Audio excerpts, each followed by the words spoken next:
MTV news Kannada ವಾಹಿನಿಗೆ ಸ್ವಾಗತ. ಯಾದಗಿರಿ ಜಿಲ್ಲೆಯ ತಾಲೂಕಿನ ಗುರುಮಠಕಲ್ ಮತಕ್ಷೇತ್ರದ ವ್ಯಾಪ್ತಿಯ ಮೊಟ್ಟಳ್ಳಿ ಗ್ರಾಮದ ಸರ್ಕಾರಿ ಹಿರಿಯ ಪ್ರಾಥಮಿಕ ಉರ್ದು ಶಾಲೆ ಸುತ್ತ ಅನಾರೋಗ್ಯ ವಾತಾವರಣ ನಿರ್ಮಾಣವಾಗಿದ್ದು ನಿರ್ವಹಣೆಯ ಕೊರತೆ ಎದ್ದು ಕಾಣ್ತಾ ಇದೆ. ಶಾಲೆ ಕೇವಲ ಹೆಸರಿಗಷ್ಟೇ, ಯಾಕಂದ್ರೆ ಇಲ್ಲಿ ಹೇಳೋರಿಲ್ಲ ಕೇಳೋರಿಲ್ಲ. ಶಾಲೆಯಲ್ಲಿ ಕುಡುಕರದ್ದೇ ದರ್ಬಾರ್. 1ರಿಂದ 5ನೇ ತರಗತಿಯವರೆಗೆ ಇರುವ ಈ ಶಾಲೆಗೆ ಅಗತ್ಯ ಇರುವ ಕೊಠಡಿಗಳು ಇದ್ದು 2 ಕೂಡ ಶಿಕ್ಷಕರಿದ್ದಾರೆ. ಆದರೆ ಈ ಶಾಲೆಯಲ್ಲಿ ಮಕ್ಕಳ ಸಂಖ್ಯೆ ಕೇವಲ 8 ಇದೆ. ಅದರಲ್ಲಿ ಶಾಲೆಗೆ ಹಾಜರಾಗುವ ಮಕ್ಕಳ ಸಂಖ್ಯೆ 4 ಇದೆ. ಆದರೆ ಶಾಲೆ ಸುತ್ತ ಸ್ವಚ್ಛತೆ ಇಲ್ಲ. ಆವರಣ ಗೋಡೆಗೆ ಹೊಂದಿಕೊಂಡು ಶಾಲೆಯ ಶೌಚಾಲಯ ನಿರ್ಮಿಸಲಾಗಿದೆ. ಆದರೆ ಇಲ್ಲಿ ಸ್ವಚ್ಛತೆ ಎಂಬುದೇ ಮರೀಚಿಕೆಯಾಗಿದೆ. ಶಾಲಾ ಶೌಚಾಲಯಗಳು ಬಳಕೆಯಲ್ಲಿ ಇಲ್ಲ. ಶಾಲಾ ಆವರಣ ಗೋಡೆಗೆ ಹೊಂದಿಕೊಂಡೇ ತಗ್ಗುಗಳಿದೆ.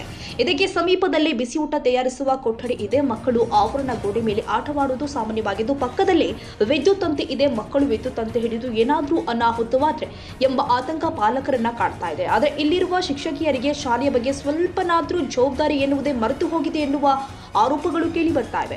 ಶಾಲೆಯ ಹಿಂಭಾಗ ಹಾಗೂ ಮುಂಭಾಗದಲ್ಲಿ ಮುಳ್ಳು ಕಂಟಿ ಮತ್ತು ಕಸ ಬೆಳೆದಿದ್ರೂ ಕೂಡ ತೆರವುಗೊಳಿಸಲಿಲ್ಲ. ಕಸ ದಟ್ಟವಾಗಿದ್ದು ವಿಷ ಜಂತುಗಳು ಸೇರಿಕೊಂಡ್ರೆ ಹೇಗೆ ಎಂಬ ಆತಂಕ ಇದೆ. ಇಲ್ಲಿ ಶಿಕ್ಷಕಿಯರಿದೆ ದರ್ಬಾರ್.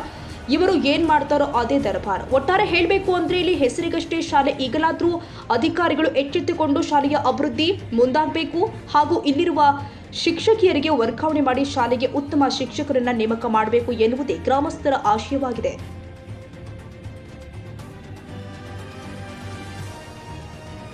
ತಾಜಾ ಸುದ್ದಿಗಾಗಿ ಎಂಟಿವಿ ನ್ಯೂಸ್ 24x7ಗೆ ಸಬ್ಸ್ಕ್ರೈಬ್ ಮಾಡಿ ಮತ್ತು ಬೆಲ್ ಐಕಾನ್ ಅನ್ನು ಒತ್ತಿ. ತಪ್ಪದೇ ಲಿಂಕ್ ಶೇರ್ ಮಾಡಿ.